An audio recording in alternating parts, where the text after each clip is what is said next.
Y esto...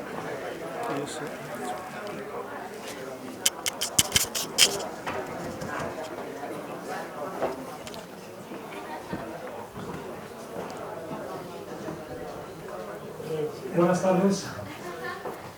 Un año más tenemos la suerte de contar con la presencia de Benjamín Montesinos.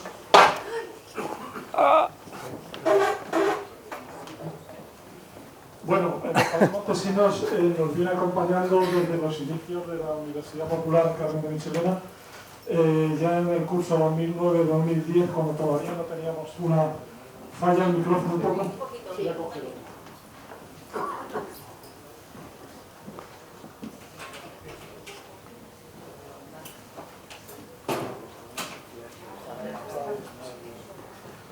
Pues, como digo, en el año 2009-2010 nos dio la primera charla para nosotros en el Instituto José Luis San Pedro, una conferencia sobre el sol.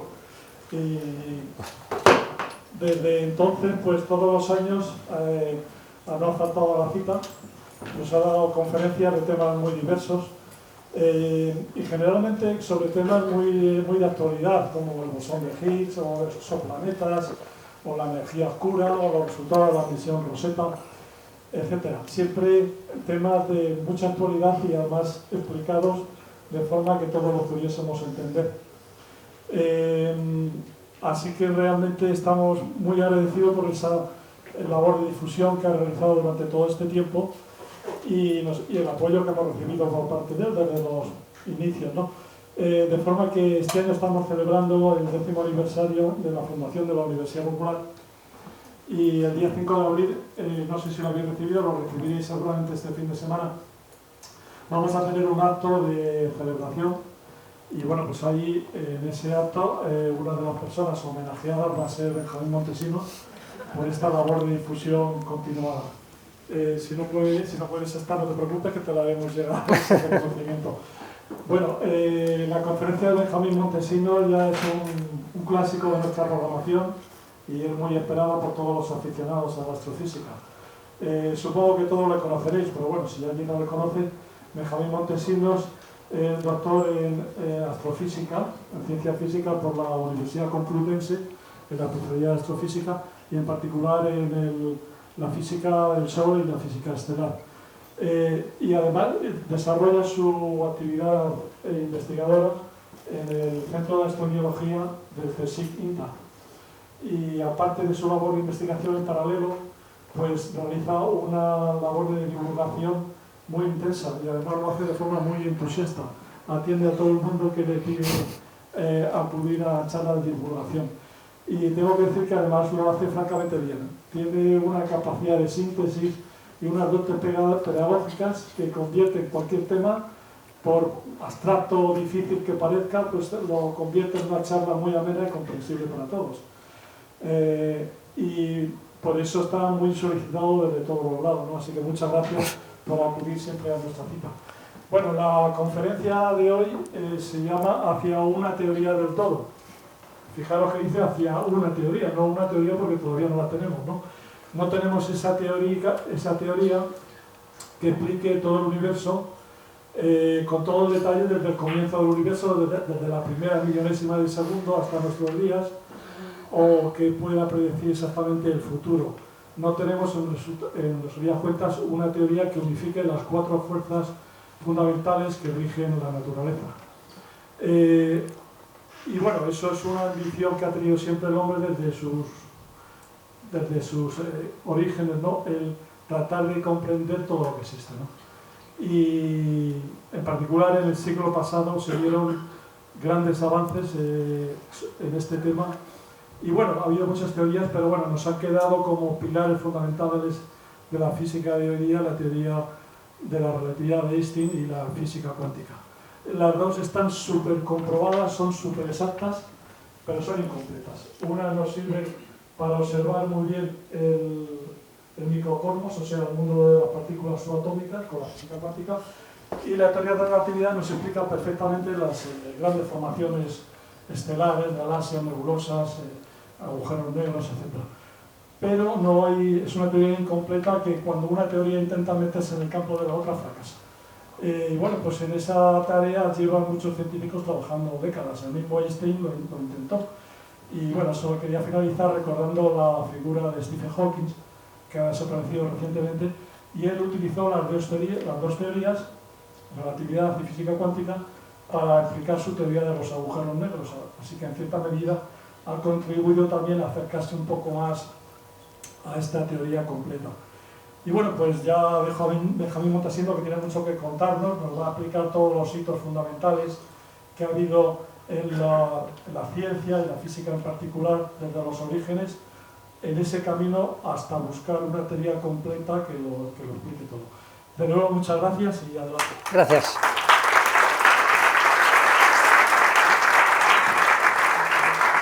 Bueno, gracias por la presentación tan amable y tan cariñosa, y gracias a la universidad por invitarme cada año. Muchas gracias por venir, porque además hoy yo esperaba que hubiera mucha menos gente y resulta que hay casi más gente que en ninguna otra charla que yo haya dado. Y efectivamente voy a hablar de algo que tiene un nombre así un poco grandilocuente, ¿no? Hacia una teoría del todo, y aquí veis detrás pues portadas de libros o algún póster, ¿no? Teoría del todo de Stephen Hawking, teorías del todo por la lógica, nuevas teorías del todo, la teoría final. Bueno, pues hay un montón efectivamente de trabajo pues relativo a este tema, ¿no? Pero lo primero quizás sea entender qué es una teoría del todo, o entender en este contexto de qué vamos a hablar, qué os voy a explicar. Voy a intentar ser lo más claro posible, aunque en particular en este tema, y cuando uno entra en temas que están relacionados con la física teórica, pues divulgar no es fácil, y a veces pues hay que hacer abusos del lenguaje que, vistos desde el punto de vista de un físico o de un físico teórico, pues son sacrilegios. Entonces, como yo sé que aquí en la sala hay físicos teóricos, pues ya pido perdón, y de hecho les voy a pedir su ayuda quizá en algún momento, porque yo lo que pretendo en esta charla es transmitiros ideas y conceptos que, bueno, o sea, quiero ser franco con vosotros, algunos los comprendo y hay otros que no comprendo porque no tengo la formación suficiente para comprenderlos, ¿no? Pero simplemente he hecho el esfuerzo de informarme, intentar limar un poco las asperezas y transmitiroslo. Esa es un poco mi intención en esta charla. Bueno, pues comienzo con un par de párrafos de un libro de John Barlow, que es un profesor de física de la Universidad de Cambridge, que tiene un libro que se llama Teoría del todo, ¿no?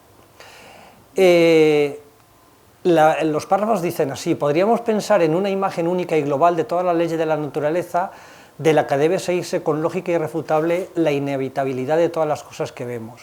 Con esa piedra roseta cósmica seríamos capaces de leer el libro de la naturaleza a través de los tiempos, podríamos entender todo lo que fue, lo que es y lo que devendrá.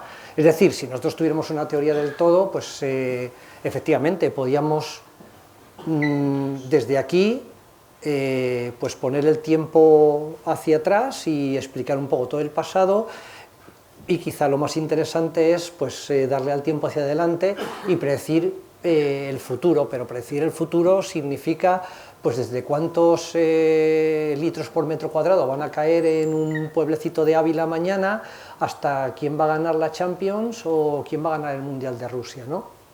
Bueno, cosas de este estilo, pero no, de eso no es de lo que estamos hablando, ¿no? O sea, lo que queremos decir con todo en este contexto son teorías o formalismos que en física permiten explicar de una manera simple, entre comillas, fenómenos que pueden ser de muchas características distintas o muy complejos, ¿no? Y entonces, lo que vamos a ver es cómo desde, pues que más o menos las civilizaciones han tenido un poquito el concepto de intentar comprender la naturaleza, pues cómo han ido unificando o intentando unificar o intentando explicar todo el cosmos que le rodea con conceptos aparentemente sencillos o simplemente a los que ellos podían llegar. Entonces, por ejemplo, este es algo muy conocido para todos, ¿no? Pues cuando los griegos, hace 2500 años, querían explicar pues todo lo que nos rodeaba como hecho de 4 elementos: fuego, tierra, aire y agua. Y filósofos además bastante famosos como Empédocles o Aristóteles. Incluso esto se propagó hasta la Edad Media o el Renacimiento. O sea, es un concepto atractivo, pues porque uno puede pensar, bueno, pues aquí agua, aire, las cosas que están calientes pues son fuego, la tierra, lo que nos rodea. Y fijaos, pues esto es un grabado de un libro de medicina de la Edad Media, y fijaos que ya Hipócrates en el siglo V a.C. describía el cuerpo humano con asociación de 4 humores, y esto se siguió utilizando pues 1000 y pico años después por los médicos que querían explicar las enfermedades pues con estas bilis, ¿no? La bilis negra o amarilla, que se asignaba al fuego; la bilis negra o melancolía a la tierra; la flema o pituita al agua; y la sangre, el carácter sanguíneo, al aire, ¿no? Bueno, esto es un concepto de unificación, es una forma de decir, bueno, voy a intentar entender caracteres, fogoso, melancólico, sanguíneo, flemático, intentando unificarlo todo con 4 elementos sencillos de la naturaleza. El átomo, como sabéis, es una palabra griega que significa sin partes. Claro, para los griegos pues no podían llegar a ningún sitio de forma experimental, porque tuvieron que pasar muchos siglos hasta que se pudieron analizar los átomos, siglo XIX y obviamente siglo XX y ahora el siglo XXI, y sepamos qué es lo que hay dentro, ¿no? Entonces aquí estoy dando un salto muy grande, pues porque el hecho de intentar comprender la naturaleza a base de, bueno, de qué estamos hechos, de pequeñas partículas, es en cierto modo también una cierta teoría de unificación, ¿no? De querer explicar cosas muy complejas, aparentemente, que nos rodean, pues con estructuras, en este caso, muy pequeñas, ¿no? Como he dicho que voy a intentar ser claro, aunque esto sea muy obvio para algunos de vosotros, pues quiero explicarlo pues para que nadie se quede perdido, ¿no? Que no quiero que estas charlas sean como una etapa del tour en el Tourmalet, se escapan unos cuantos y los otros se queden tirados en la cuneta, ¿no? O sea, quiero que subamos todos en pelotón. Entonces todos tenéis en mente esta idea que es un poco, bueno, muy clásica de la visión de los átomos, ¿no?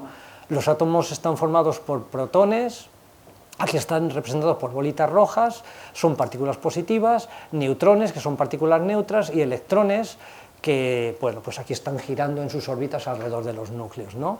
El hidrógeno es el átomo más sencillo; el sodio, pues veis que tiene este numerito aquí, 22, esto es el número de partículas que hay en el núcleo, ¿no? Y también pues hay 22 electrones.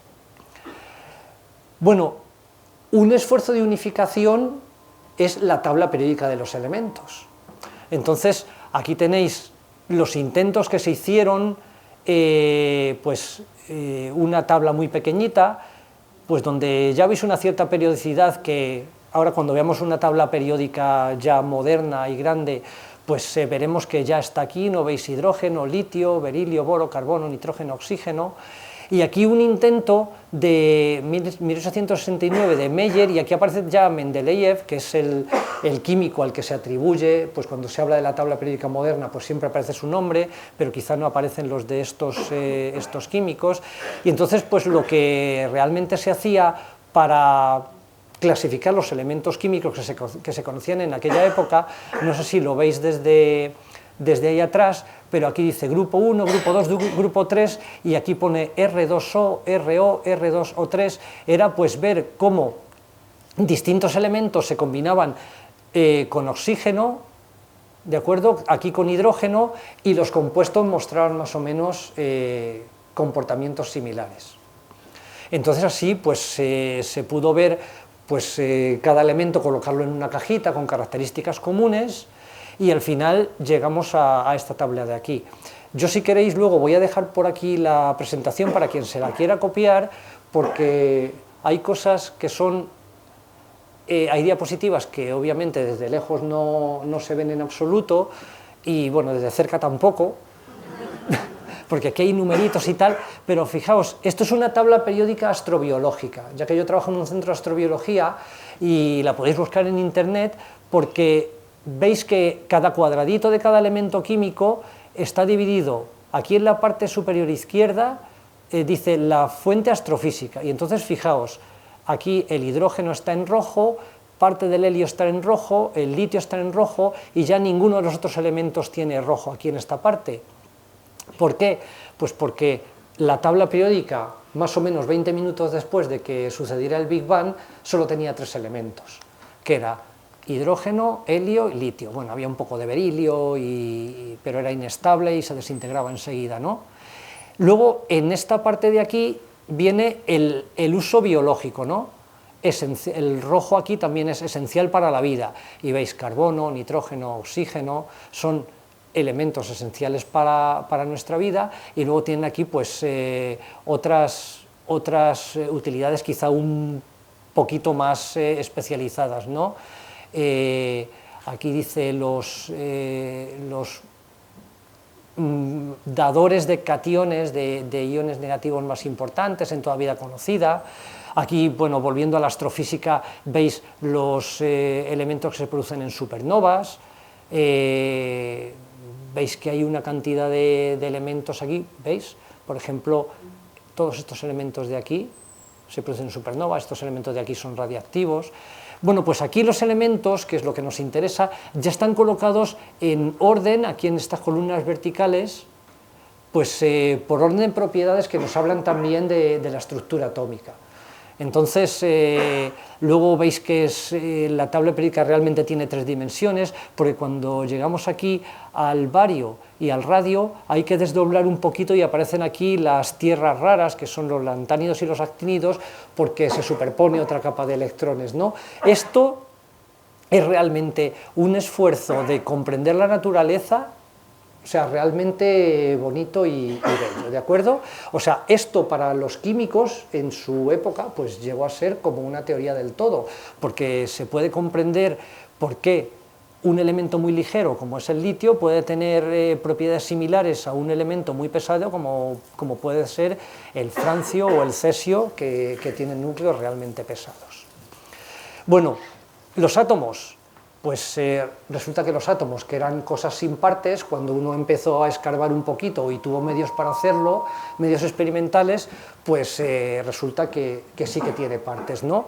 En 1897 se descubre el electrón, en 1918 el protón, por Rutherford, y en 1932 el neutrón. Y aquí pues os lo he pintado pues rojo, azul, y aquí este más pequeñito. ¿Por qué? Bueno, pues porque los protones y los neutrones son más grandes y más masivos. Veis, aquí hay un numerito que es 1.672, 1.675, y aquí este número de aquí, que ahora os explicaré, el neutrón es un poquito más masivo que el protón, y este 10 a la menos 27 significa 0,26 ceros y un 1 en kilogramos, ¿no? Y el electrón pues tiene aquí un menos 31, es decir, es 0,30 ceros y un 1.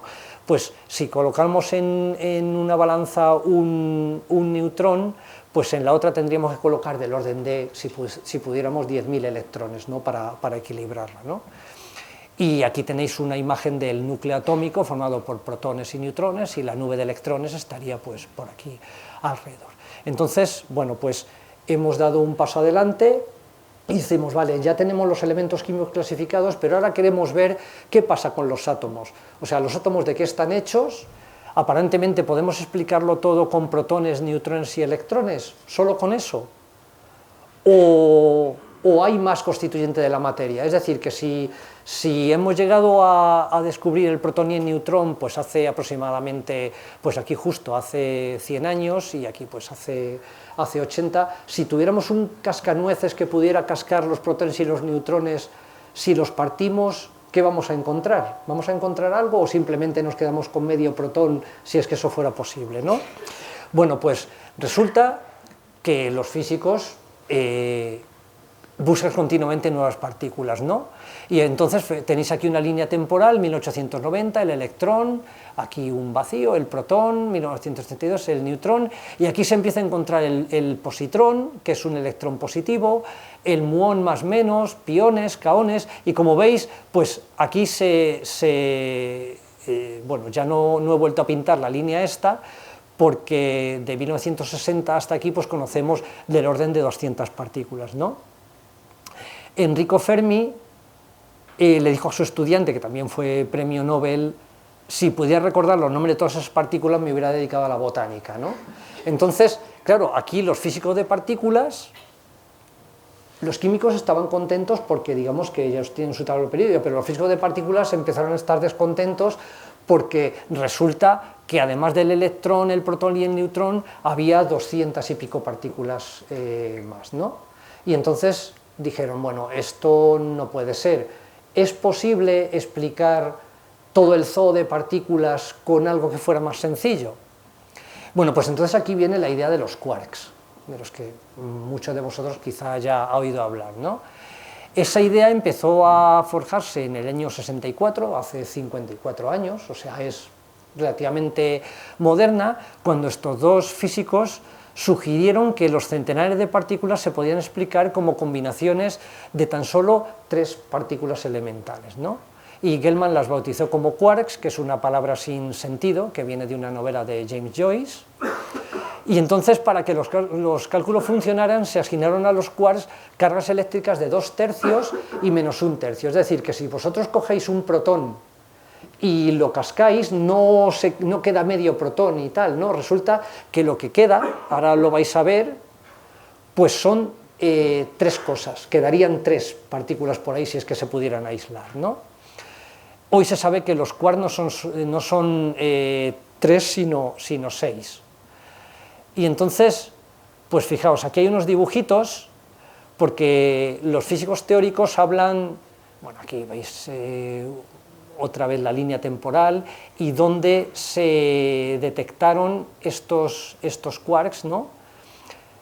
Hay 6 quarks y 6 antiquarks. Antiquarks significa que tienen la carga eléctrica opuesta, y los físicos los denominan así, up, down, que es arriba, abajo, encanto y extrañeza, y top y bottom. No sé cómo es, up, down, arriba, abajo, y el top y bottom, pues ahora mismo no sé cómo habría que traducirlo, ¿no? Y esto le llaman los sabores de los quarks, ¿no? Y tienen carga eléctrica fraccional. Entonces veis aquí la carga eléctrica, este quark tiene 2/3, 2/3, 2/3, y este quark tiene menos 1/3, menos 1/3, menos 1/3. Luego tienen otro tipo de carga llamada color o carga de color, y fijáis que el quark más esquivo se descubrió en 1995, aunque teóricamente su existencia la habían postulado 20 años antes. Entonces, ¿cómo funciona esto de los quarks, no? Bueno, los quarks son animales sociales, o sea, no pueden vivir por ahí aislados, uno no puede ir por la naturaleza y cazar quarks como el que caza moscas. Entonces, fijaos, los quarks se combinan en partículas que se llaman hadrones, y entonces entre los hadrones hay 2 clases, bariones, que están hechos de 3 quarks, por ejemplo, los protones, que están hechos de un up, up y down, y los neutrones up, down y down. Si volvéis aquí, por ejemplo, el neutrón que tiene un up y 2 down, pues significa que como este es 2/3 y aquí hay 2 menos 1/3, pues por eso el neutrón tiene carga eléctrica negativa, ¿no? Perdón, neutra, y el protón pues tiene carga positiva, ¿de acuerdo? Entonces aquí tenéis los 3 elefantes, que son los 3 quarks, y aquí el elefante negro, este es un antiquark, ¿no? Y entonces aquí tenéis los bariones y los mesones. O sea, fijaos que como hay muchos bariones y muchos mesones, pues con la idea esta de los quarks, empezando a combinar estas 3 partículas de una forma hábil, pues se podían otra vez, con poquitos elementos, explicar cómo estaban hechos una gran cantidad de partículas, ¿no? Y luego hay otros tipos de partículas que no están compuestos por quarks, que se llaman leptones. Y entonces, aquí a los leptones se les representa en estas gráficas pues como animales un poco ariscos, ¿no? como el gato y el tau, y luego hay 3 partículas asociadas que los representan como pulgas porque cada leptón tiene asociado su pulga neutrónica, ¿vale? O sea, su neutrínica, mejor dicho, ¿no? Hay 3 leptones cargados, que son el electrón, el tau y el muón, y 3 tipos de neutrinos sin carga con una masa muy pequeña y que son muy difíciles de detectar, ¿no? Bueno, quizá os estoy haciendo un lío, pero voy a sacar por aquí gráficos para que se os quede todo. Entonces, fijaos, ya tenemos, ahora resulta que dentro del núcleo atómico, pues tenemos protones y tenemos neutrones, ¿no? Y luego tenemos por aquí los electrones. Y aquí pues ya podemos hablar de un poquito de tamaños en metros. Fijaos, si el tamaño de un átomo lo midiéramos con una regla que mide 1, el tamaño de un núcleo atómico habría que medirlo con unidades de una 10 milésima parte de esa regla, el tamaño, por ejemplo, de un protón de una 100 milésima y el tamaño de un quark de una 100 millonésima, ¿vale? Pero fijaos que ya hemos dado también un salto cualitativo porque hemos pasado de átomos, de muy distintos elementos y de muchas partículas por ahí que se descubrieron después, que los electrones, protones y neutrones, a poderlos explicar pues con estos chismitos de aquí, con los quarks, con los electrones y, bueno, y con los neutrinos. Y luego ya volveré sobre eso para que se quede eso bien asentado. Entonces, bueno, pues en las últimas décadas del siglo pasado, los físicos teóricos enunciaron un modelo para explicar cómo era la naturaleza que ellos denominaron el modelo estándar. Entonces, si os dais cuenta aquí en este gráfico, antes de que ponga aquí ninguna letra, aquí hay un bol donde se puede mezclar todo, aquí están los quarks, aquí están los leptones, que hemos visto que viven por ahí solos, que no están formados por quarks, aquí hay un libro de recetas que dice aquí el estofado de la realidad, que dice cómo hay que combinarlo todo, y aquí hay, digamos, una tabla donde están colocadas las especias que hay que poner, o sea, la sal, la pimienta, el comino, todo lo que queramos, ¿no?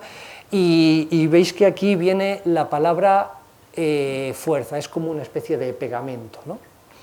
Y entonces, fijaos, se elaboró una teoría que se denominó modelo estándar, que explica por qué el mundo es como es y qué es lo que lo mantiene a todo junto. Y es una teoría tan simple que explica los cientos de partículas y además sus interacciones complejas utilizando los 6 quarks de los que os he hablado, los 6 leptones, del cual el electrón es el más conocido, y partículas que median en las interacciones. Entonces, toda la materia conocida está compuesta de quarks y leptones que interaccionan a través de lo que los físicos llaman partículas de intercambio. ¿De acuerdo?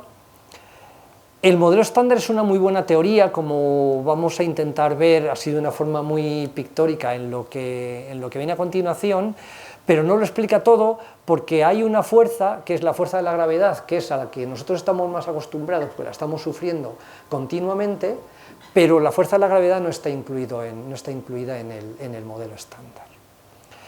Y no es esa toda la historia,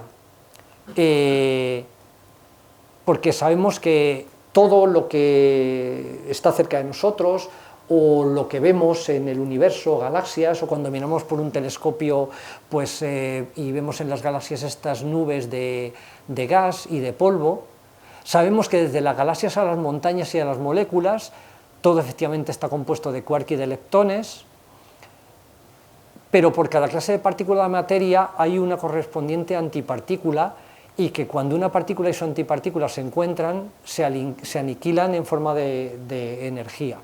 Aquí tenéis, por ejemplo, un gráfico donde además puede suceder lo contrario, puede suceder que de energía se pueda producir un par partícula-antipartícula.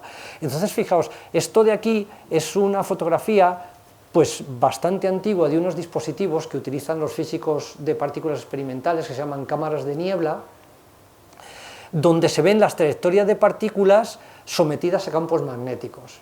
Cuando una partícula no cargada circula por un campo magnético, no se entera de que ese campo magnético existe y entonces tiene trayectorias rectilíneas, como por ejemplo pues estas de aquí. Pero cuando las partículas tienen una carga eléctrica, pues y están sometidas a un campo magnético, por ejemplo, que es perpendicular a la trayectoria de la partícula, la trayectoria se curva dependiendo además en qué sentido de la carga que tenga. Si es carga positiva se va a curvar en un sentido, si es una carga negativa se va a curvar en otro. Entonces fijaos, aquí hay unas trazas de partículas que además se curvan en sentidos contrarios, pero veis que no vienen de ninguna traza de ninguna partícula, ¿no? Pues bueno, es un fenómeno de este estilo, donde de energía se produce pues un par electrón-positrón en este caso. El electrón tiene carga negativa, el positrón es una partícula exactamente igual que tiene carga negativa.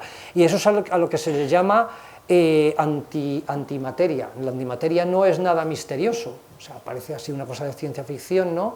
Pero simplemente es una partícula y su antipartícula que tiene las mismas propiedades pero con cargas distintas, ¿no? Uno de los problemas fundamentales que hay ahora en la física, tanto pues a nivel de los cosmólogos, que son los que estudian el universo a gran escala, y a nivel de los físicos de partículas, es por qué en el universo hay muchas más partículas, o sea, hay más materia que antimateria, cuando se supone que después del Big Bang pues se crearon cantidades similares de las dos, ¿no? Bueno, aquí es otro gráfico un poco similar al que os he mostrado antes, simplemente para mostrar las dimensiones, ¿no? Y además este gráfico va un poco más allá porque tenemos de la materia ordinaria, átomos y moléculas, la estructura interna del átomo, el núcleo. En el núcleo cada una de estas partículas pues tiene sus quarks, y veis además aquí que ya se dibujan unas barritas entre los quarks, porque claro, hay una pregunta, ¿no? Uno está acostumbrado a decir, bueno, si yo tengo cargas positivas se repelen, ¿no? Entonces yo tengo dos quarks que están cargados con la misma carga, ¿cómo es que no se repelen? Pues veis aquí que tienen una barrita y aquí dice gluón, ¿no? Gluón, que es, eso viene del inglés, glue, pegamento, ¿no? Que digamos que es representa la fuerza que está operando ahí dentro a niveles pues subatómicos, ¿no? Y aquí tenemos los quarks y aquí pues hay una pregunta que pues de momento está ahí, y es si también le podemos pegar un martillazo a un quark y que de ahí salgan otras partículas más pequeñas, pero bueno, de momento no hay nada por el estilo, ¿no? Y entonces fijaos, para que os quedara claro, ¿no?, la materia con los quarks y leptones, ¿no? Aquí pensad siempre en los electrones, ¿no? Y entonces aquí tenemos los quarks, los hadrones, aquí tenemos ya formados los núcleos con los leptones pues forman los átomos, aquí las moléculas, y entonces este gráfico aparece, en cuanto buscáis en Google modelo estándar de partículas, aparece este gráfico de aquí, porque digamos que esto es una especie de tabla periódica, pero llevado al mundo de las partículas elementales. Y entonces fijaos que ponen aquí los quarks están ordenados, el up and down, el C y el S, el T y el B, y luego aquí están los neutrinos famosos que acompañan a los leptones. Veis, con esto podíamos formar todos los bariones. Aquí tenemos los leptones y sus neutrinos, y veis, y aquí en azulitos separados, dice digamos, los responsables de las fuerzas que operan a cada nivel. ¿De acuerdo? Y aquí pues pone un gamma, que significa un fotón, y aquí unas partículas un poco extrañas, pues que son, bueno, bosones de intercambio, que llaman los físicos. Es decir, dentro del modelo, que muchas veces, y aquí, o sea, estas cosas son complicadas de divulgar y muy difíciles de entender. O sea, simplemente yo quiero que os quedéis un poco con el sabor de lo que significa todo esto, porque dentro de un modelo de la naturaleza, pues nosotros tenemos la naturaleza y, claro, el esfuerzo es intentar describir de alguna forma, pues cómo funciona, ¿no?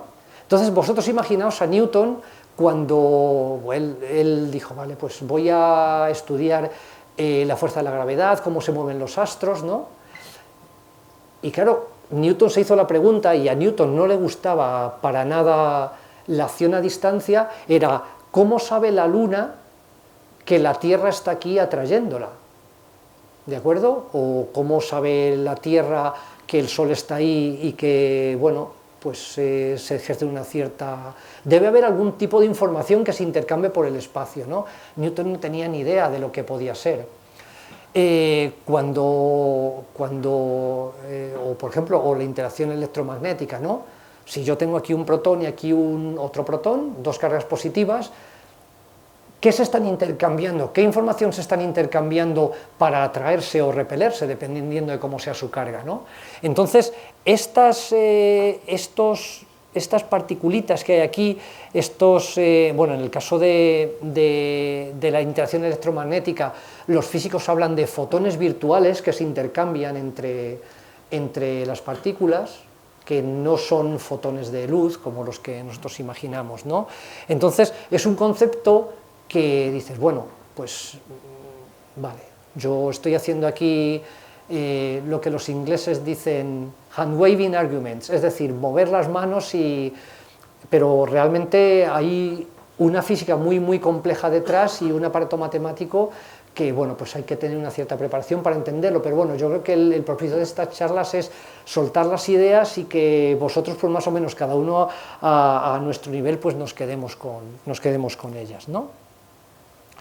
Entonces ya tenemos una idea de qué compone todo lo que nos rodea, los quarks y los leptones. Y ahora, ¿quién mantiene junto todo esto? Y entonces hay 4 fuerzas en la naturaleza, ¿no? O sea, me gusta poner estos gráficos porque así uno se queda con... Por un lado tenemos la gravedad, y esta la explicamos, o sea, la experimentamos continuamente. Luego, fijaos, aquí ya de entrada ponemos la electromagnética, el imán y una especie de rayo, ¿no? Todo junto, fuerza eléctrica y fuerza magnética, es decir, la fuerza que atrae dos cargas y la fuerza que, bueno, pues si nosotros cogemos un imán y atrae a un pedazo de hierro, ¿no? Y ya la ponemos junta y lo vemos como lo más normal que las dos cosas estén juntas, porque además todos sabéis que las dinamos estas que antes ahora ya se utilizan cada vez menos en las bicicletas para producir electricidad, ¿no? Pues eso simplemente se producía electricidad a partir de una dinamo que es un imán y haciendo cambiar el flujo magnético, el flujo del campo magnético en una espira. Y al contrario, uno puede producir un campo magnético con una corriente eléctrica. Si uno coge un pedazo de hierro, lo dobla y coges un hilo de cobre y lo enrollas en ese pedazo de hierro convenientemente y lo enchufas a la corriente eléctrica, el hierro se ha convertido en un electroimán. Entonces, digamos que las fuerzas eléctricas y magnéticas están íntimamente ligadas, ¿no? Luego tenemos la fuerza fuerte y la fuerza débil. La fuerza fuerte es, veis aquí que pone quark, ¿vale? La fuerza fuerte es la que actúa a nivel nuclear. Ahí es donde tiene su importancia. Y luego la fuerza débil pues tiene su importancia, por ejemplo, en desintegraciones atómicas, ¿no?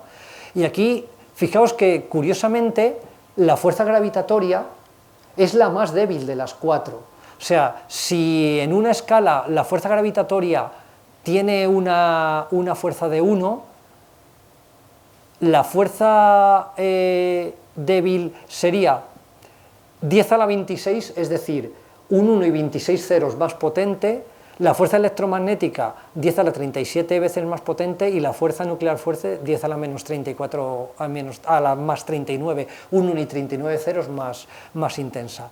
Fijaos, la fuerza electromagnética y la fuerza gravitatoria tienen alcance infinito. Si os acordáis de la ley de Newton, en la ley de Newton la fuerza que se ejerce entre dos masas es proporcional al producto de las masas dividido entre la distancia al cuadrado. Es decir, que nosotros ahora mismo estamos sufriendo la atracción gravitatoria de una galaxia que está a 10.000 millones de años luz. Lo que pasa es que, claro, esa R es muy grande y la fuerza es muy pequeñita, pero no es cero, ¿no? La fuerza electromagnética igual, también va como el cuadrado de la distancia. En cambio, la fuerza nuclear fuerte solo actúa a nivel nuclear. no se manifiesta fuera del núcleo, o sea, es muy potente y por eso la fuerza nuclear, digamos que puede mantener unidas a partículas en el núcleo mediante fenómenos bastante complicados, pero fijaos que los núcleos son partículas positivas y partículas neutras. Y si tomáis un núcleo muy grande, tenéis un montón de partículas cargadas, todas ellas positivas, menos más o menos la mitad que son neutras. Entonces, ¿qué está actuando en el núcleo? Está actuando la fuerza electromagnética que repele los protones entre sí, pero resulta que la fuerza nuclear fuerte es 2 órdenes de magnitud, es como 100 veces más potente que la fuerza electromagnética. Entonces, por eso los núcleos se mantienen unidos, ¿no? Bueno, y aquí tenéis lo que se llaman los portadores de las fuerzas, ¿no? La fuerza fuerte, pues sus portadores, sus partículas portadoras se llaman gluones, la fuerza débil pues tiene 2 portadores que se llaman los bosones W y Z, la fuerza electromagnética pues estos fotones virtuales y la fuerza de la gravedad estos gravitones que son partículas que no se han descubierto todavía, ¿de acuerdo? Y entonces, bueno, aquí tenéis, digamos, una escala de cómo se han ido unificando las teorías y de más o menos dónde nos encontramos, ¿no? O sea, fijaos, aquí tenemos la fuerza electromagnética, ahora vamos a ir al siglo XIX a hablar un poco de Maxwell, porque fue quien unificó y puso en el mismo contexto la electricidad y el magnetismo, ¿no? Entonces, cuando la fuerza electromagnética, esta teoría del electromagnetismo y la fuerza débil, que en principio parece que no tienen ninguna relación, pues se pueden unificar, pues se genera una teoría que se llama la electrodinámica cuántica y llegamos a esta teoría electrodébil. Luego tenemos aquí la teoría que explica la fuerza fuerte, se llama la cromodinámica cuántica, que si se pudiera unir con la teoría electrodébil conseguiríamos una teoría de gran unificación, y si pudiéramos con la misma teoría, es decir, más o menos con las mismas expresiones o ecuaciones, explicar las 4 fuerzas de la naturaleza, entonces es lo que se conocería como una teoría del todo. Y aquí los físicos trabajan bajo la hipótesis de que si nosotros nos remontamos en el universo hacia tiempos muy cercanos al Big Bang, o a lo que hubiera a ese comienzo donde el universo era muy caliente y muy denso, digamos que un físico que hubiera vivido en esa época hubiera visto las 4 fuerzas manifestarse de la misma forma. Y lo que sucede es que conforme el universo se ha ido enfriando, pues ha habido fuerzas que se han quedado congeladas, por hablar de una cierta forma, y se ven ahora de distinta forma. Esa es más o menos la filosofía que impregna una teoría del todo. Y es que realmente lo que subyace a las 4 fuerzas fundamentales de la naturaleza, si nos fuéramos a tiempos en el universo, donde el universo era muy caliente, muy energético, muy denso, todo se podría ver con las mismas gafas. Entonces, fijaos, unificación de electricidad y magnetismo. Aquí os he puesto una foto de una dínamo de una bici, como ejemplo de que simplemente moviendo un imán y teniendo un circuito con espiras de hilo de cobre uno puede producir luz. No pretendo que entendáis estas ecuaciones, simplemente, o sea, que además son estéticamente bonitas, ¿no? Aunque no se entienda nada, pero están las integrales y es muy bonito todo esto, ¿no?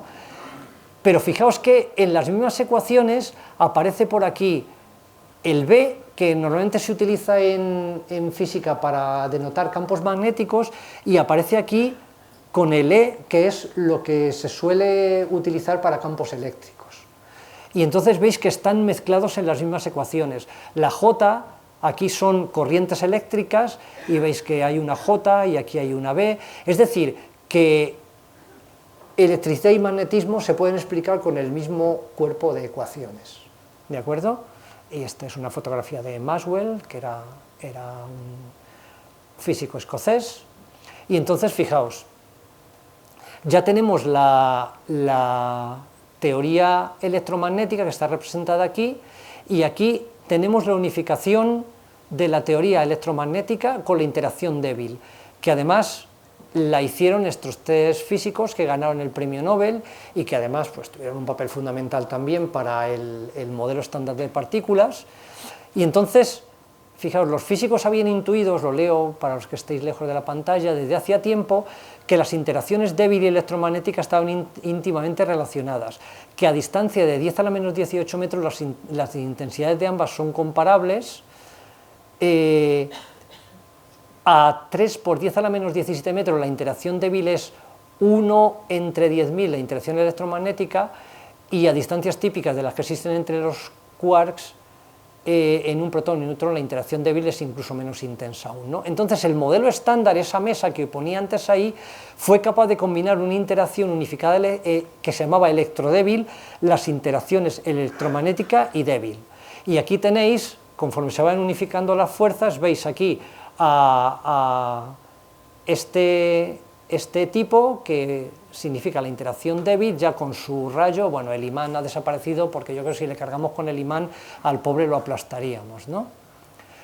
Bueno, este es un gráfico, veis, aquí dice energía y intensidad de la fuerza, ¿vale? Y fijaos que aquí, conforme la energía crece, veis que las fuerzas todas confluyen, ¿no? Fijaos, aquí tenéis fuerza electromagnética, hacemos crecer un poquito la energía en el entorno de energía en el que nos estamos moviendo, y la fuerza electromagnética y la fuerza débil resulta que se confunden aquí en este punto. Y si aumentamos todavía más la energía, resulta que llegamos a un punto que desgraciadamente pues no podemos reproducir en los laboratorios, y entonces aquí es donde podríamos lograr tener esas teorías de gran unificación, ¿no? Que es, bueno, en inglés sus iniciales son GUT, y luego ya si fuéramos a energías altísimas tendríamos aquí que son las teorías of everything, ¿vale? Como os digo por aquí, existen varias teorías de esta clase, teoría de gran unificación, pero ninguna de ellas ha resultado hasta ahora ser correcta. La razón es que la escala de energías en torno a las que estas fuerzas resultarían indistinguibles una de otra es del orden de 10 a la 15 estas energías, ¿no? Que son gigaelectronvoltios, y esta cantidad es 10 a la 11 veces, sería 100.000 millones de veces la energía producida por los aceleradores de partículas más grandes de que disponemos ahora. Es decir, que ni con el acelerador este tan potente que hay ahora mismo instalado en el CERN, podríamos intentar hacer experimentos para probar estas teorías de gran unificación. Y de momento construir estos tipos de aceleradores está pues totalmente fuera de nuestro alcance. Hay algunas pruebas que podrían confirmar algunas de estas teorías de gran unificación. Por ejemplo, una de las teorías es que el protón no es estrictamente estable, sino que debería desintegrarse en escalas de tiempo del orden de 10 a la 31 años. Pero fijaos que la edad del universo son 13.800 millones de años.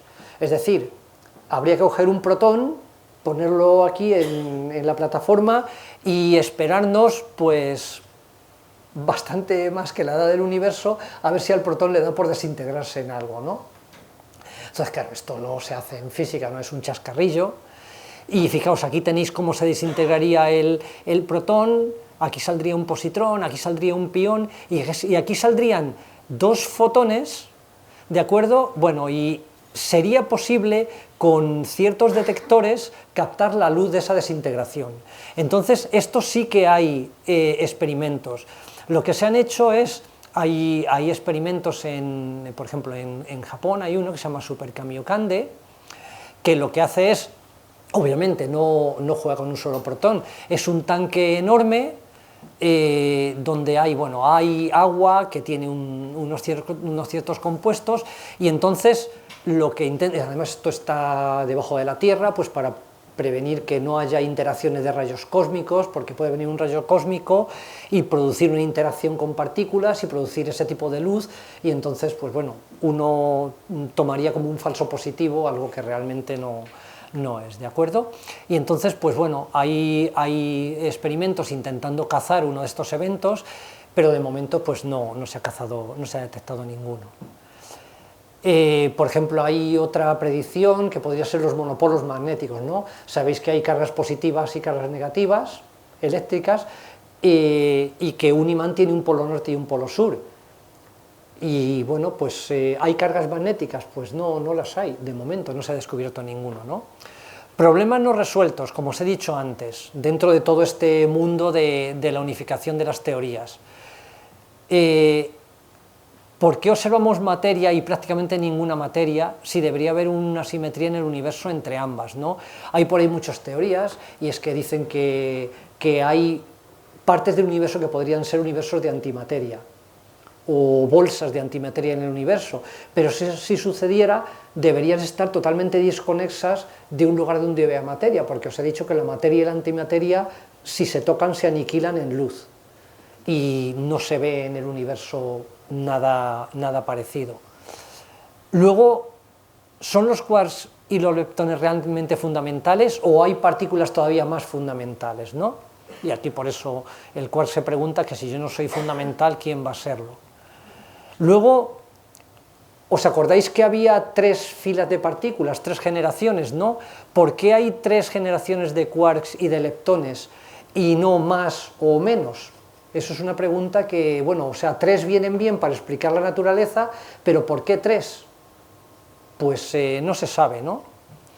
Y luego un enigma que sí que se resolvió en 2013, y es el modelo estándar no podía producir la masa de las partículas, y entonces hubo un físico, bueno, hubo varios, lo que pasa es que el más famoso fue Higgs, que predijo que si el modelo, dentro del paradigma del modelo estándar, pues que debería existir una partícula con unas ciertas características, y ha tardado pues bastante en encontrarse, pero bueno, hace 5 años pues en este acelerador grande del CERN en Suiza se logró encontrar, ¿no?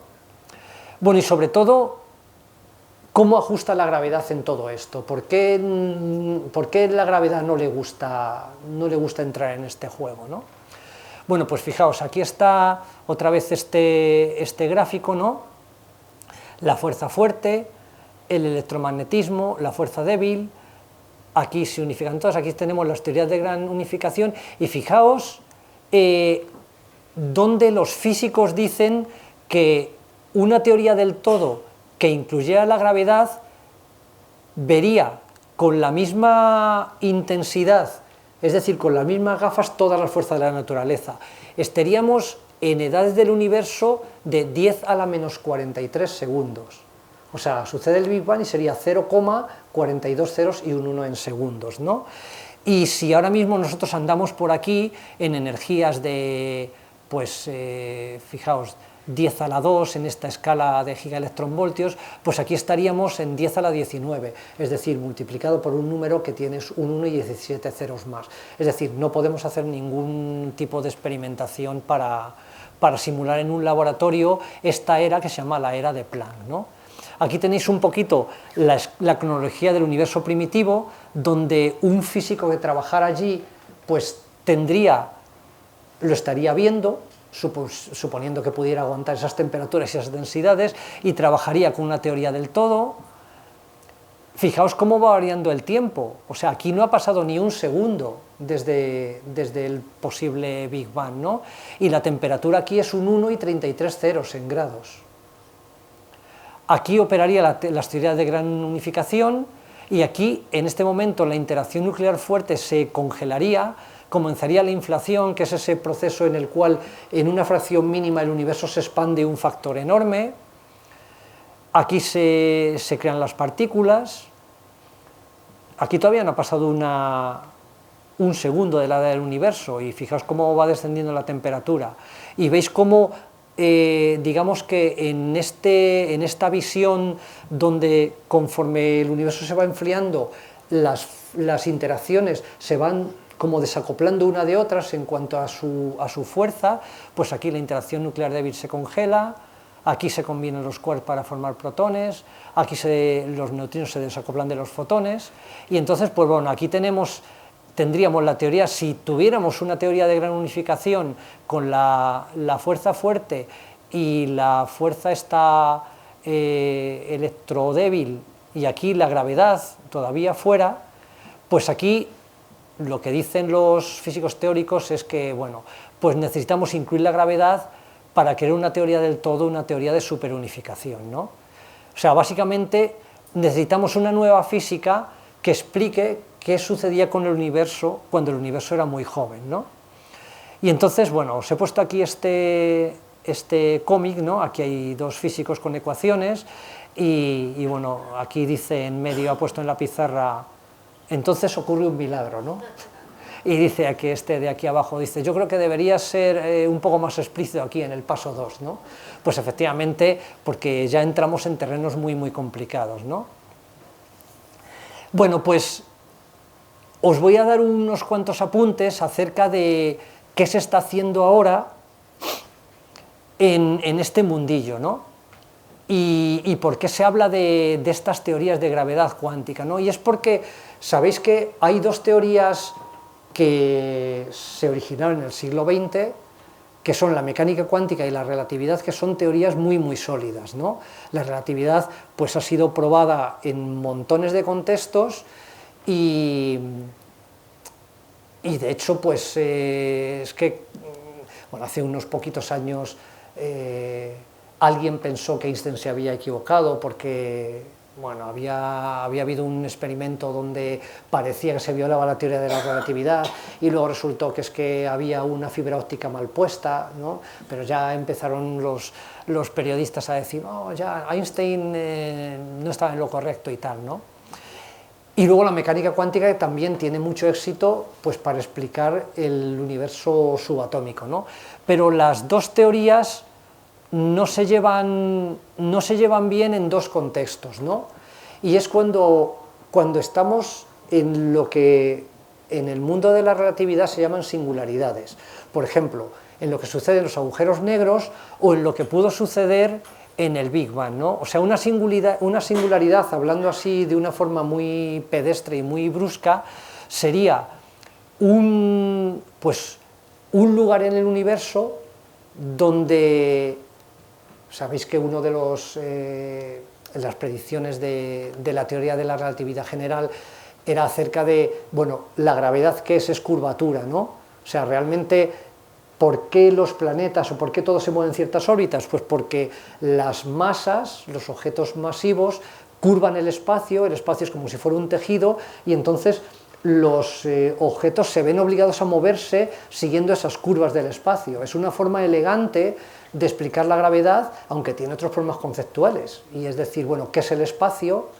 Y cómo una masa curva el espacio, ¿no? ¿Qué le está diciendo la masa al espacio, ¿no? Bueno, pues cuando esa curvatura del espacio, por ejemplo, en un agujero negro o en las cercanías del Big Bang, es cercana a infinito, pues entonces las cosas no empiezan a funcionar, ¿no? O sea, algo que nos molesta a los físicos es que aparezca un infinito en una ecuación, ¿no? O sea, pues si uno tiende a meterlo debajo de la alfombra, pero no es lo más elegante posible, ¿no? Entonces, digamos que estas teorías, que ahora se llaman las teorías de gravedad cuántica, se están desarrollando para intentar explicar qué pasó en instantes muy cercanos al Big Bang o qué sucede en la física de los agujeros negros, donde la teoría de la relatividad pues resulta que llega a esas singularidades que son puntos donde las leyes de la física pues realmente no se pueden aplicar, ¿no? Bueno, ya que estamos aquí, quiero hacer un inciso, porque si vosotros después de esta charla y de todo os estoy poniendo la cabeza como un bombo y vais a internet y miráis alguna cosa por ahí de gravedad cuántica y tal, vais a ver que hay un concepto que a lo mejor al entrar aquí uno pues puede tener claro, que es el concepto de vacío, pero que no está nada claro en absoluto cuando uno piensa en términos de mecánica cuántica, ¿no? Y es que el vacío cuántico porque no sé si en la anterior diapositiva aparecía por aquí. Bueno, aquí hay, esta es una diapositiva, que no la he explicado, porque no sé cómo voy de tiempo, voy un poco mal. Aquí tenéis tiempo desde el Big Bang, que estaría aquí, y aquí estamos nosotros, ¿no? Aquí es donde operarían las teorías esta de la gravedad cuántica, y aquí dice fluctuaciones cuánticas, ¿no? Bueno, pues cuando buscáis este término de fluctuaciones cuánticas, aparecen por ahí términos que se llaman fluctuaciones cuánticas del vacío. ¿Qué es eso de fluctuación cuántica del vacío? Bueno, pues fijaos, para nosotros, ¿qué sería el vacío? Pues imaginaos que tenemos esta habitación y la tenemos llena de radiación, pues están las luces encendidas, porque entran ondas de radio por las paredes, y tenemos aquí partículas que somos nosotros, ¿no? Pues entonces, si queréis, sacamos todas las partículas, le hacemos el vacío, con la máquina de vacío teórica más perfecta que podamos imaginar, sacamos todas las partículas. Forramos las paredes de plomo, con, yo que sé, 15 metros de plomo, y entonces que no haya radiación, y además ponemos las paredes de plomo al cero absoluto, a menos 273 grados, para que las paredes no emitan, ¿no? Bueno, pues ese sería nuestro vacío clásico, ahí no hay nada. Bueno, pues resulta que en el sentido cuántico del término, eso no está vacío. Entonces hay un principio de mecánica cuántica, que no voy a pasar a explicar, que es el principio de incertidumbre, que lo que dice, o sea, se puede decir a partir de él, es que hay una cierta energía latente en el vacío, y que del vacío se pueden crear cosas. Entonces es un concepto nuevo, que también os lo suelto ahí para que os lo llevéis a casa, ¿no? Y entonces, fijaos, la gravedad cuántica, ¿por qué el problema es tan complejo? O sea, fijaos en esto que os he apuntado antes, la relatividad general dice que la gravedad es geometría. O sea, del concepto de Newton, o pre-relatividad o pre-Einstein, de decir, bueno, pues existe una acción a distancia entre un cuerpo y otro, que le dice, bueno, pues estoy aquí, te estoy atrayendo, ¿no? Y además al contrario, ¿no? Por la ley de acción y reacción, ¿no? Pues uno de los grandes saltos conceptuales de Einstein es: los cuerpos masivos deforman el espacio, porque el espacio y la materia no son cosas disjuntas, ¿no? O sea, hay una frase muy célebre que dice: la materia le dice al espacio cómo se tiene que deformar, y el espacio le dice a la materia cómo tiene que moverse por esa deformación, ¿de acuerdo? Entonces, lo que se pregunta la gravedad cuántica es, pues de la misma forma que la mecánica cuántica dijo, la energía está cuantizada, os acordáis del concepto de fotón, ¿no? Se puede empaquetar la energía en partículas de luz, ¿no? Y la energía de cada partícula es la constante de Planck por la frecuencia del fotón. No, pues estas teorías se preguntan, ¿cuáles son los átomos de la geometría? Es decir, ¿el espacio puede estar cuantizado? O sea, en el sentido de que los que estáis muy lejos allí, pues, o yo a vosotros, veo que vuestro jersey o vuestras camisas los veo como un continuo, pero si vosotros os acercáis a mí, veréis que aquí realmente hay estructura, ¿no? Bueno, pues la pregunta es, si nosotros no vamos a nivel subatómico, ¿habrá átomos de geometría? O sea, ¿estará el espacio también cuantizado? ¿Y cómo se ajustan esos átomos de geometría para dar un continuo? Y entonces fijaos de las cosas de las que estamos hablando. Esto es un ejemplo también pictórico, ¿no? He cogido aquí un trozo de tela de saco para ver, pues, a qué distancia estaríamos hablando. Pues fijaos,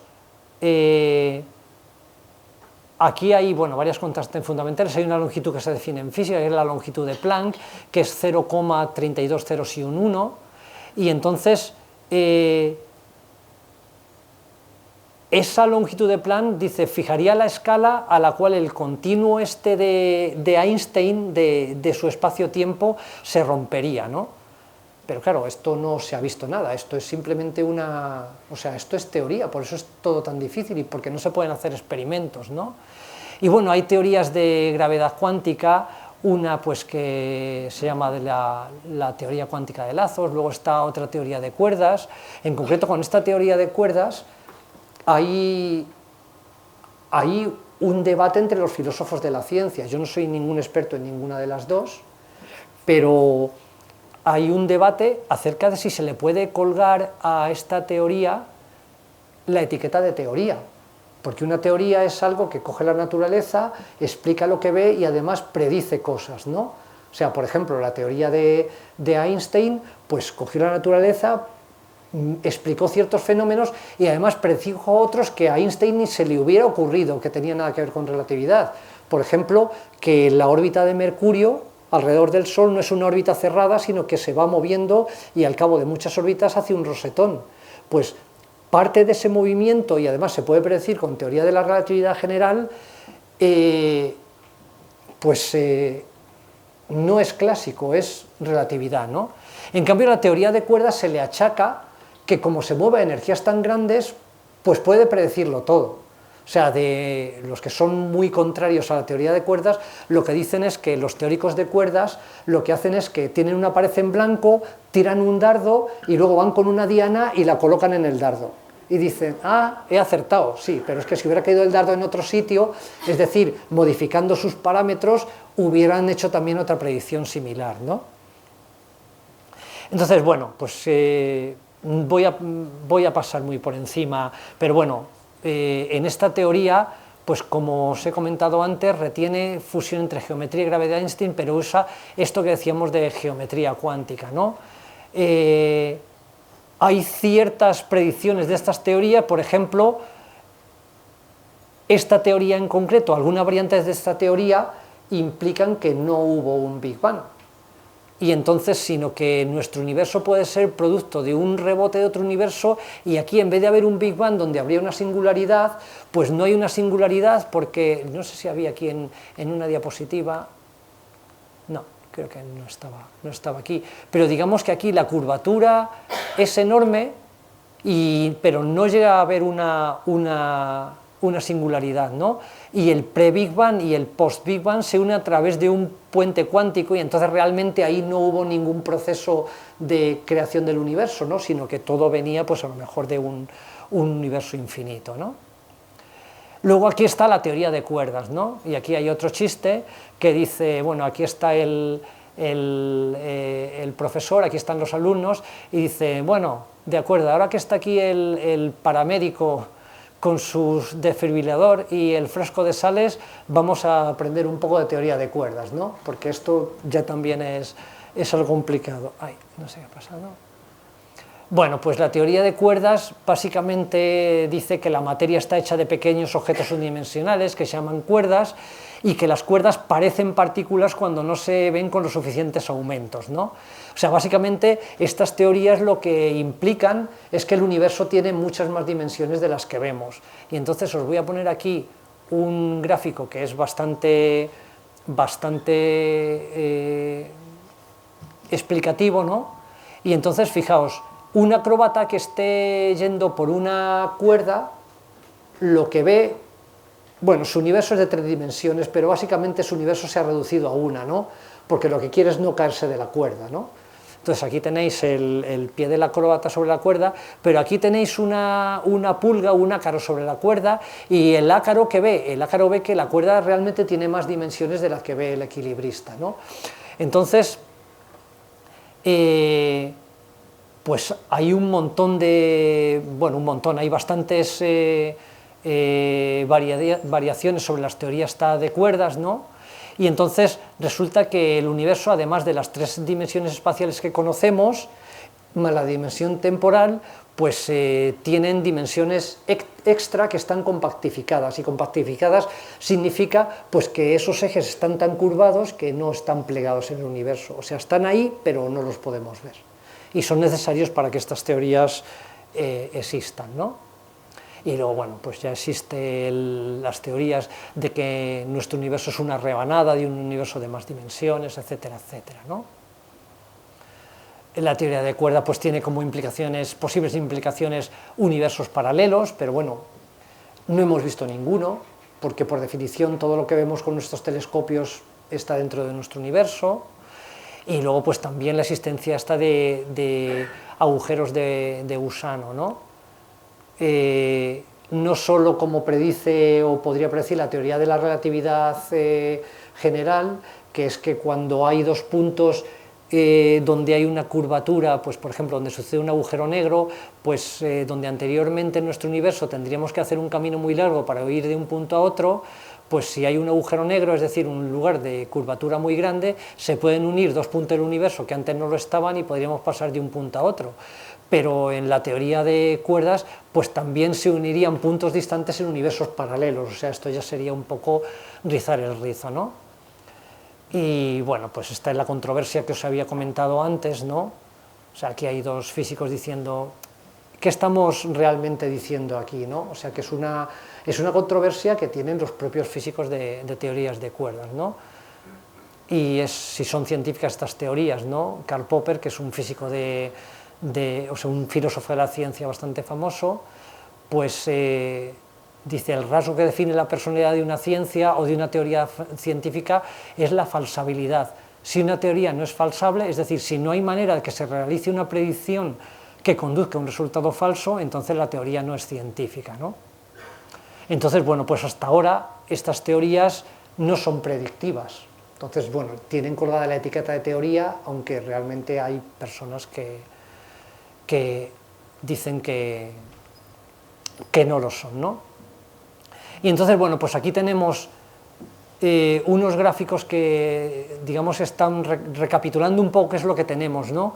En nuestro mundo ahora estamos aquí con la relatividad, el espacio-tiempo. Os he comentado que, bueno, es, digamos, la esencia de la relatividad, ¿no? Es la relatividad no solo del tiempo, el tiempo es distinto dependiendo del sistema de referencia, sino ya yéndonos a niveles grandes, la gravedad es geometría, los cuerpos masivos deforman el espacio y deforman el tiempo también, y es una teoría muy buena para estudiar el macrocosmos, pero que tiene problemas cuando nos queremos meter en singularidades, en cosas muy pequeñas. La física cuántica, pues si sabéis un poquito o habéis leído, pues la dualidad entre onda y partícula, hay veces las partículas se comportan como ondas, o sea, hay veces que la materia se comporta a veces como onda, a veces como partículas, la energía está cuantizada, muy buena para estudiar el microcosmos. Tenemos el principio de incertidumbre, es decir, que no podemos determinar con precisión a la vez dos magnitudes que son complementarias, ¿no? Y donde queremos llegar ahora es a una nueva cosmología que englobe a estas dos en situaciones donde las dos teorías no funcionan bien. Y bueno, me paro aquí. Yo creo que es la conferencia más densa que he dado en estos 9 años. Os pido perdón si os he cansado y bueno, intentaré contestar a las preguntas que hagáis y os diré honestamente que no las sé si no sé la respuesta. Vale, muchas gracias.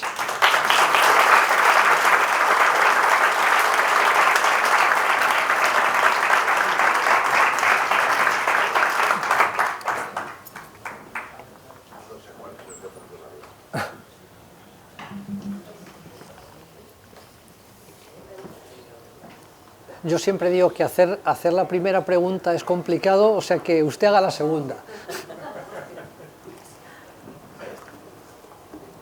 En ese tema muchas teorías. Sí, sí.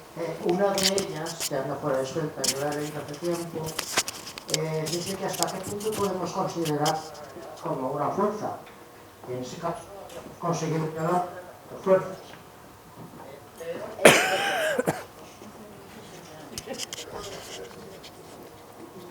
Bien, me salto la primera parte. La pregunta es, ¿realmente la gravedad se puede considerar como una fuerza? Porque es que a veces actúa como si no lo fuera. ¿En qué sentido? Bueno, que en las ecuaciones tú aplicas gravedad como la cuarta fuerza, pero las cosas no salen como estaba previsto que salieran. En ese caso hay incluso quien dice, si no hemos conseguido ya la unificación de las 3 fuerzas fundamentales. Pero bueno, esto es, o sea, digamos... Que no está claro, que funcione como todas las demás, como una fuerza... No, o sea, bueno, es que ninguna funciona a nuestro nivel. O sea, uno compara, por ejemplo, la fuerza electromagnética, o sea, la fuerza eléctrica, dos cargas, pues digamos que el producto de cargas, una constante, y el cuadrado de la distancia. Y la fuerza de la gravedad, pues también es producto de las masas. ¿Cuál es la diferencia entre entre la gravedad y la fuerza electromagnética, si las eléctricas, si las dos van con el cuadrado de la distancia? Pues que de momento pues la gravedad es una gravedad, o sea, solo es atractiva.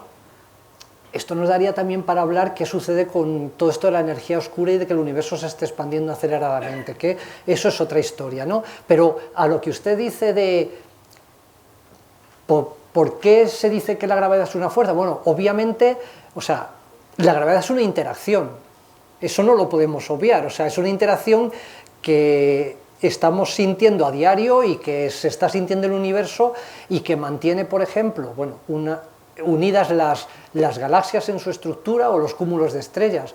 Entonces, la pregunta es, ¿a lo mejor ya hemos llegado a la unificación total? No, pero es que los físicos quieren más, es que está la unificación, o sea, estas fuerzas, es que yo quiero meter en vereda la cuarta, que luego no se deje, eso es otra historia, pero por ejemplo, la fuerza fuerte del núcleo atómico tiene muy poco que ver en cuanto a alcance, en cuanto a si nos alejamos del, digamos, el rango en que actúa, de repente nos salimos del núcleo y no notamos ninguna fuerza fuerte, no tiene nada que ver con la gravedad. Es una interacción también. ¿Por qué no vamos a querer meter la gravedad en el mismo carro? A mí me parece... Einstein no lo logró y su dificultad fue precisamente por la gravedad. Estuvo pues con la unificación de las primeras muy poquito tiempo y tratando de unificar la última, pues no hubo manera y pasaron, pues, no sé, 2 o 3 décadas y no lo consiguió. Bueno, pero pues quizá tenga que venir alguien... O sea, estos señores que están aquí trabajando, y lo que pasa es que efectivamente no tienen experimentos o aceleradores para comprobar esas teorías, pero a lo mejor surgen experimentos para comprobarlas a otro nivel. Hace nada se ha abierto una ventana en la, bueno, iba a decir en la astrofísica, pero realmente es para la física en general, que es la detección de las ondas gravitatorias. Que bueno, pues por ejemplo, ahora mismo la astrofísica o la física basada en la radiación electromagnética, cuando queremos estudiar el universo, tenemos una pared que es cuando el universo tenía 380.000 años, y es cuando se emitió el fondo cósmico de radiación de microondas, ¿no? Entonces, claro, ahora que se ha abierto ese campo de las detección de ondas gravitatorias, aunque no con los detectores estos que tenemos, porque no valen para ese tipo de frecuencias, pues en el futuro se van a intentar buscar patrones de qué sucedió detrás de ese muro. Por ejemplo, la inflación, que se dice la teoría de la inflación. La teoría de la inflación no es ninguna teoría, es algo colocado ad hoc porque viene bien para explicar cómo es el universo ahora, ¿no? Pero no hay ninguna evidencia de que sucediera. Una pregunta, que no lo sé si tiene ahora mismo explicación. La velocidad de propagación de las ondas gravitacionales. Pues parece que es similar a la velocidad de la luz, porque efectivamente es... Con los últimas, es que la última que ha sido realmente, bueno, la última, porque yo creo que tienen más eventos, pero el evento de detección de ondas gravitatorias más importante que ha habido ha sido la coalescencia de 2 estrellas de neutrones. Y entonces ha habido contrapartidas ópticas, o sea, y contrapartidas en varios rangos de energía. Y efectivamente, o sea, estaba como una de las hipótesis porque... Digamos que el postulado de la relatividad general no es que la velocidad de las ondas gravitatorias sea, Einstein decía de la velocidad de la luz, pero según parece, según yo he leído, porque a mí también es una cosa que me intrigaba, pues parece ser que ahora los físicos están bastante convencidos de que las ondas gravitatorias se propagan también a la velocidad de la luz. Ya, es que sería un magnífico sistema para transmisiones vía radio a una velocidad distinta, pensando en posibles viajes a mundos distintos, lejanos, estrellas distintas. Bueno, de momento... No, de hecho, para llegar a la estrella más cercana que tenemos, bueno, aparte del Sol, que es Próxima Centauri, en una nave que viaje a 90.000 km/h tardaríamos 50.000 años, o sea que... Una pregunta. La teoría de cuerdas, que lleva ya 30 o 30 y tantos años desarrollándose, y hay gente muy brillante metida ahí, grandes matemáticos.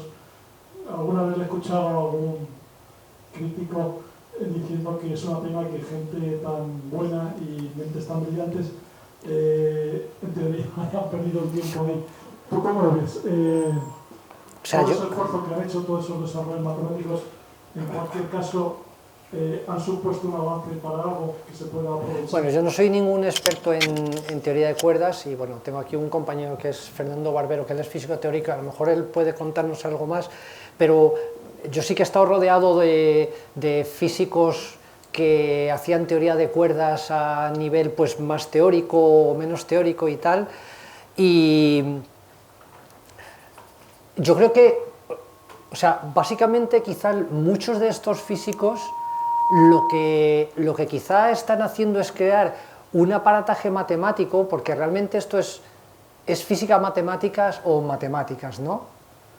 Y entonces están creando unas herramientas matemáticas que en muchos casos son nuevas, pues de resolución de ecuaciones, algunas de ellas que tienen implicaciones incluso en física computacional.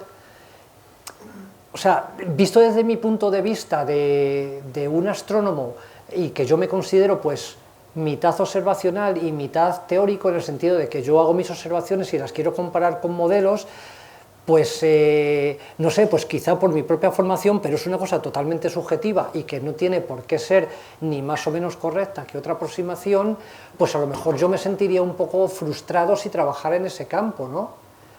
Pero no sé, o sea, cuando hay pues equipos de físicos trabajando en este tipo de teorías, pues es porque, bueno, pues quizá ahora no hay nada experimental al que puedan echar mano, pero quizá simplemente algo de los próximos 10, 15, 20 años que se ha abierto pues esta puerta con las ondas gravitatorias, pues es posible que puedan descubrir alguna cosa. No sé, Fernando, si tú quieres comentar algo. Sí, o sea, de hecho, sí.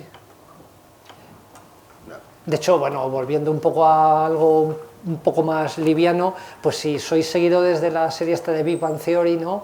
Pues Sheldon trabajaba en teoría de cuerdas, ¿no? Y llega un momento en que tiene un conflicto existencial y, bueno, y se pasa a otro campo que creo que es materia oscura, que es bastante arduo también, ¿no? Porque la materia oscura, pues bueno, tiene ciertas evidencias observacionales, pero buscar materia oscura, y hay gente que lo está buscando, y hay experimentos aquí en España donde se está buscando, pues de momento no se sabe lo que es, ¿no?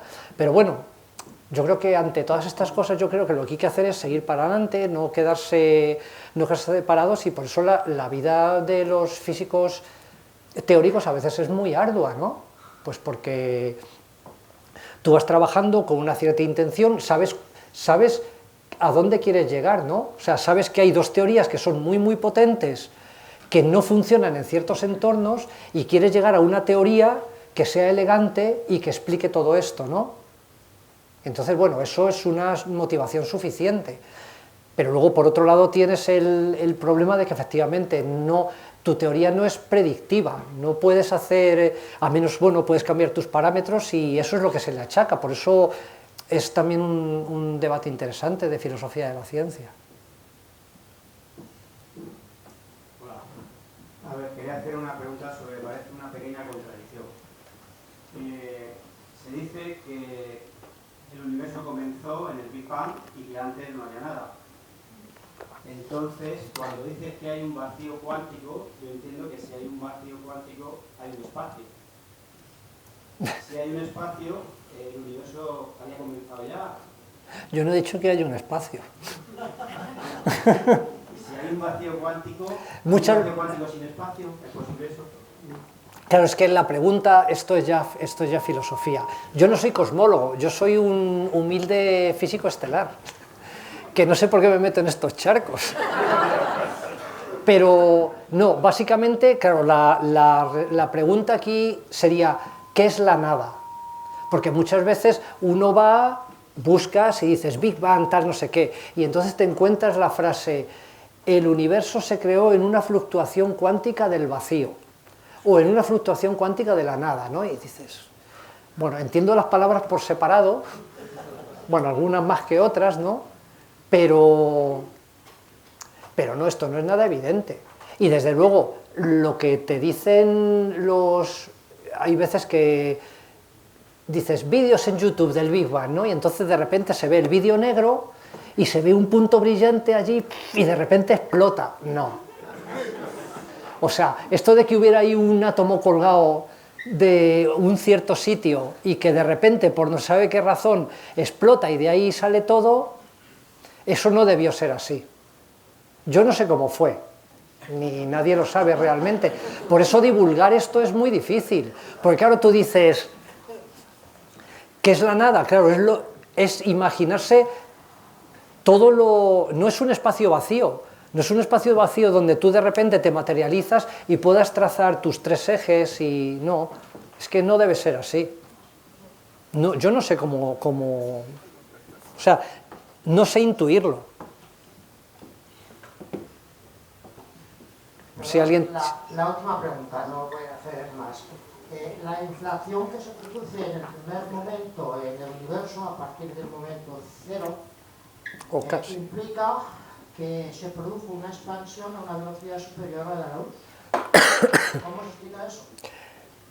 Pues porque... No, porque resulta que... No, porque usted lo ha dicho, o sea, pero aquí estamos hablando de la expansión del espacio. Sí. Ahí los cosmólogos dicen, ahí los cosmólogos te dicen, no, es que el espacio se puede expandir a una velocidad superior a la de la luz. O sea, no hay ninguna contradicción en eso. Por eso hay galaxias en el universo que no vemos y que no veremos nunca.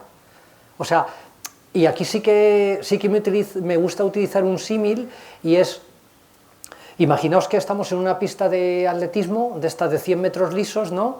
Y entonces el universo es estático. Yo estoy en la línea de meta y yo veo los fotones, que son los corredores, que vienen hacia mí, ¿vale? Vienen a sus 30 kilómetros por hora, pero vamos a suponer que esa es la velocidad de la luz, ¿no? Entonces, resulta que, además, ahora la pista va a ser un poco especial porque va a ser una pista elástica y yo la voy a tener aquí clavada con clavos, pero va a haber alguien por allí muy lejos que puede tirar de la pista hacia él, ¿no? Entonces, si yo tengo un corredor muy cerca de mí y alguien tira de la pista, aunque sea muy fuerte, pero bueno, el corredor está cerca de mí, digamos que yo lo voy a ver llegar a mí, pero si hay corredores que están corriendo a 30 kilómetros por hora, pero la pista se mueve en dirección contraria a 40 kilómetros por hora, esa luz nunca va a llegar a mí. Es más, esas galaxias están yendo, nunca me las voy a ver. O sea, no hay ninguna contradicción en que el espacio se expanda a una velocidad mayor que la de la luz. No lo sé, si tendría algo que ver, por ejemplo, con dos focos de luces, uno en cada sentido, a qué velocidad la luz de uno sobre la otra se va separando. Pues 300.000 kilómetros por segundo, curiosamente. No sé qué es, pero sí. Eso es una cosa muy chocante. Es que la relatividad es antiintuitiva, ¿no? Y la cuántica es antiintuitiva. Más cosas. Ah, es verdad que hoy hay partido, ¿no?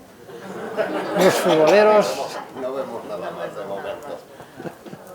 Bueno, pues no sé, si no hay más preguntas, pues nada. Muchas gracias por venir y... Bueno, ya sabes, hemos hecho una revista, que es la mira. primera, échale un vistazo, a ver.